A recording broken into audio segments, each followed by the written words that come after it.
Bonjour Adrien Quatennens. Bonjour Caroline Roux. Alors hier soir au dîner du CRIF, le chef de l'État a annoncé que la France allait intégrer l'antisionisme dans sa définition de l'antisémitisme sans modifier le code pénal. La France endosse la définition de l'Alliance internationale pour la mémoire de l'Holocauste. Est-ce que c'est une réponse qui vous convient?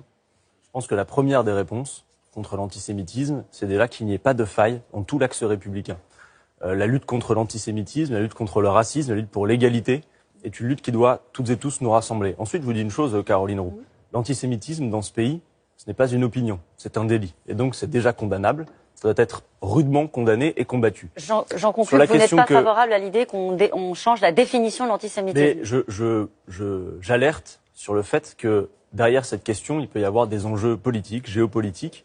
Et est-ce qu'il va être encore possible d'avoir une appréciation purement politique, par exemple, de ce que fait le gouvernement israélien sans être soupçonné d'antisémitisme? C'est une question. J'ai d'ailleurs vu que Emmanuel Macron ne voulait pas pénaliser cette question, contrairement à une proposition qui avait été faite.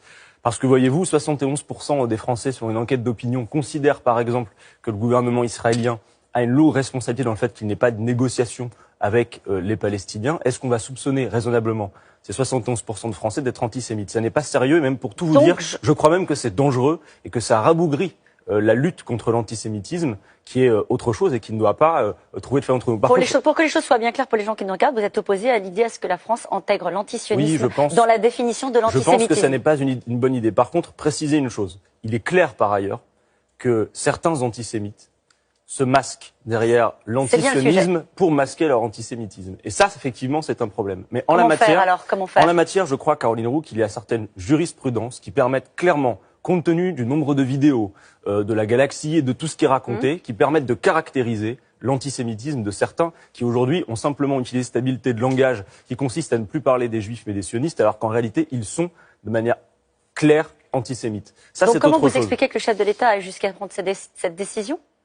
Vous pensez qu'il y a une forme d'instrumentalisation? C'est ça que vous laissez entendre ou pas? En tout cas, je mets en garde, parce qu'il faut véritablement faire attention et savoir de quoi l'on parle. La lutte contre l'antisémitisme est une lutte sur laquelle il faut être implacable. Mais par ailleurs, on peut interroger. Moi, quand je vois, je vais vous dire franchement, des croix gammées dans des cimetières juifs, ce qui est absolument terrible et doit nous interroger, rappelle les heures les plus sombres de notre histoire. Et que dans le même temps, je vois le gouvernement israélien qui utilise souvent la Shoah pour expliciter sa politique, qui par ailleurs flirte avec certains régimes d'extrême droite. Je pense par exemple à monsieur Viktor Orban, qui fait parfois l'éloge des collaborateurs nazis. Tout ça montre que parfois derrière il y a des enjeux qui sont politiques. Vous dites qu'il y a une duplicité de l'État d'Israël? Il y a parfois en tout cas des enjeux qui sont géopolitiques. Et je crois qu'il faut veiller à une chose, Caroline Roux, véritablement, à ne pas instiller de la confusion, des amalgames dans ce sujet. Vous n'en faites pas la confusion sur ce sujet-là? Non, justement, je crois qu'il faut vraiment se garder de confondre l'aspect religieux,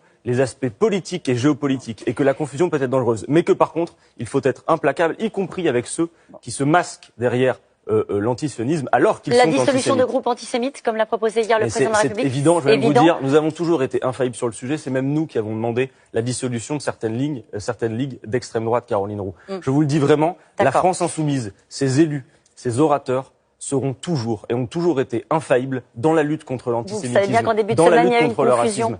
Non, il n'y a pas eu de confusion, justement. C'est là que je regrette la situation. C'est que, Caroline Roux, vous le savez, nous avons toujours été infaillibles. Récemment encore, lorsqu'il y avait la marche Mireille Knoll, à l'appel de la famille, nous avons eu une présence qui était une présence de fraternité républicaine. La lutte contre l'antisémitisme, la lutte contre le racisme concerne toutes les consciences républicaines. Et il ne doit pas y avoir une faille entre nous là-dessus. Et il faut savoir que même si ça ne plaît pas à certains, le combat contre l'antisémitisme est aussi le nôtre et il continuera de l'être. Êtes-vous favorable à la levée de l'anonymat sur Internet, Adrien Quatennens? Je pense qu'il faut faire autre chose. La levée de l'anonymat pose problème, Caroline Roux, parce que certaines personnes, sinon, seraient empêchées de participer à des débats au motif que peut-être, par exemple, leur employeur pourrait connaître leurs opinions. Je crois qu'il y a d'autres moyens de le faire, et je pense notamment que sur les réseaux sociaux, il y a la question des directeurs de publication. Voyez-vous, sur votre antenne, si des propos sont tenus, il y a des responsabilités juridiques, il y a un directeur de publication. Eh bien, je pense que pour les réseaux sociaux, pour Twitter, Facebook, ce devrait être pareil, de manière à ce que ce soit à eux, dans un délai rapide, de faire le ménage. Mais je ne suis pas favorable, pour autant, à la levée de l'anonymat en général sur Internet. Un mot sur le rapport du Sénat, un rapport assez sévère à l'encontre d'Alexandre Benalla. Quelle leçon tirez-vous du contenu de ce rapport qui pointe un dysfonctionnement au sommet de l'État sur la sécurité du président de la République?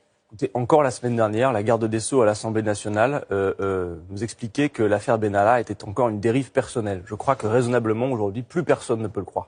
Nous sommes en présence d'une affaire d'État qui est à la fois la démonstration du naufrage de la Macronie, mais plus avant même de la Ve République, qui donne cette espèce de toute-puissance au monarque présidentiel, qui fait qu'il peut voir d'ailleurs la main des Russes dans le mouvement des Gilets jaunes, mais ne voit pas qu'au sein de son palais, on négocie avec des oligarques russes. Et d'ailleurs, ça pose aussi la question de finalement qui est M. Benalla ? Quel était véritablement son rôle ?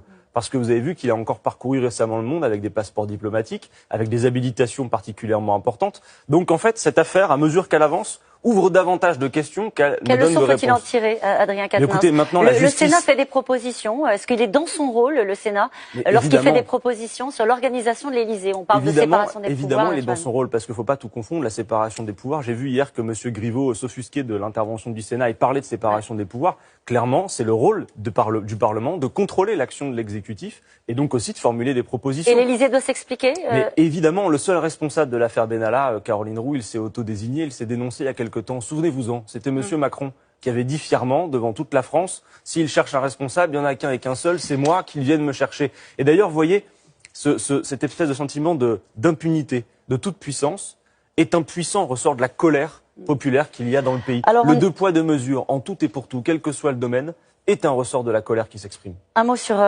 C'est en lien avec la colère. La France insoumise qui profite de sa niche parlementaire, ça arrive une fois par an, pour porter une proposition à l'Assemblée nationale, proposition portée naturellement récemment par les Gilets jaunes, à savoir le référendum d'initiative citoyenne. C'est un message aux Gilets jaunes ? Non, c'est plus que ça. Caroline Roux, il faut être raisonnable et sérieux là-dessus aussi. Cette proposition faisait partie de notre programme présidentiel. Maintenant, c'est clair, elle est devenue l'une des revendications principales des Gilets jaunes. De quoi s'agit-il ? Il s'agit de dire qu'on doit pouvoir trouver le moyen de conjuguer la stabilité des institutions et la capacité d'intervention populaire. Oui, nous pensons, et d'ailleurs comme beaucoup de Français, vous le verrez, puisque nous allons publier des enquêtes d'opinion là-dessus, qu'on devrait pouvoir, par référendum, proposer, abroger une loi d'initiative citoyenne. Pourquoi pas convoquer une assemblée constituante et même révoquer les élus. Révoquer les élus, vous le dites comme ça, l'air de rien, c'est quand même pas rien. Non, pas l'air de rien. Mais si vous voulez, le droit de révoquer les élus, Caroline Roux aurait cette vertu, c'est pas qu'on va dégager les élus tous les matins. C'est au moins que ça oblige l'élu. C'est-à-dire que imaginez le nombre de mandats qui peut-être se seraient déroulés autrement, y compris dans leur première partie, si la personne avait su qu'à mi-mandat peut-être, il y aurait possibilité d'être révoqué. Puis il y aura 5 autres propositions de loi qu'on fera aujourd'hui à l'Assemblée, notamment sur le glyphosate. J'invite tout le monde à suivre nos travaux de ce jour. C'est vrai que c'est un événement, c'est pas tous les jours. C'est une fois par an que vous avez la parole. La France insoumise fait une fois par an l'ordre du jour à l'Assemblée, c'est aujourd'hui. Merci beaucoup Adrien Quatennens. Merci à vous Caroline.